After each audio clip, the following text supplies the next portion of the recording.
ایک بوڑھا آدمی ایک ٹرین میں بیٹھا اور وہ اکیلا ہی تھا۔ کچھ دیر میں وہاں کچھ نوجوان لڑکے بھی آ گئے جو کہ ہنستے ہوئے ایک دوسرے سے مذاق کرتے ہوئے ٹرین کے اندر آئے، اور ان میں سے ایک نے کہا کہ چلو ٹرین کی چین کھینچتے ہیں، تو دوسرے نے کہا کہ تمہیں نہیں پتا کہ چین کھینچنے پر 500 جرمانہ ہے۔ تیسرا بولا کہ چلو کوئی بات نہیں، ہم سب مل کر پیسے جمع کرتے ہیں اور پھر چین کھینچیں گے، اور جب ٹی ٹی آئے گا تو اسے پیسے دے دیں گے۔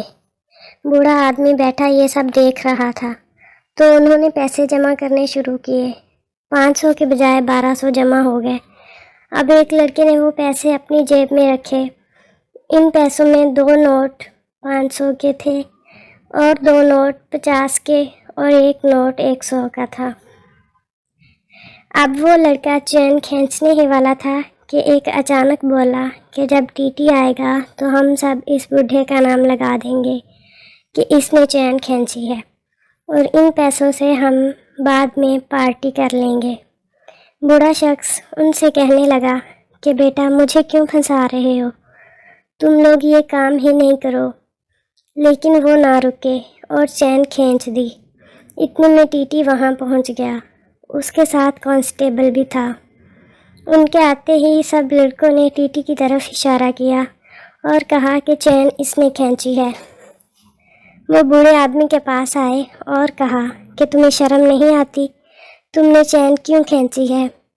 اس بوڑھے شخص نے کہا کہ ہاں میں نے چین کھینچی ہے، کیونکہ میرے پاس 1200 روپے تھے، جن میں 2 نوٹ 500 کے، 2 نوٹ 50 کے اور 1 نوٹ 100 کا تھا، اور وہ ان لوگوں نے چوری کر لیے ہیں۔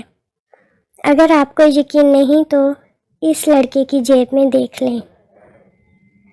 کانسٹیبل نے اس لڑکے کی تلاشی لی تو جیسے بوڑھے شخص نے بتایا تھا ویسے ہی نکلا۔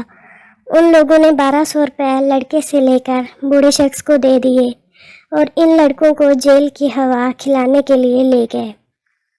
جاتے ٹائم لڑکوں نے بوڑھے شخص کو غصے سے گھور کر دیکھا تو بوڑھے شخص نے کہا کہ پتر یہ بال میں نے دھوپ میں سفید نہیں کیے،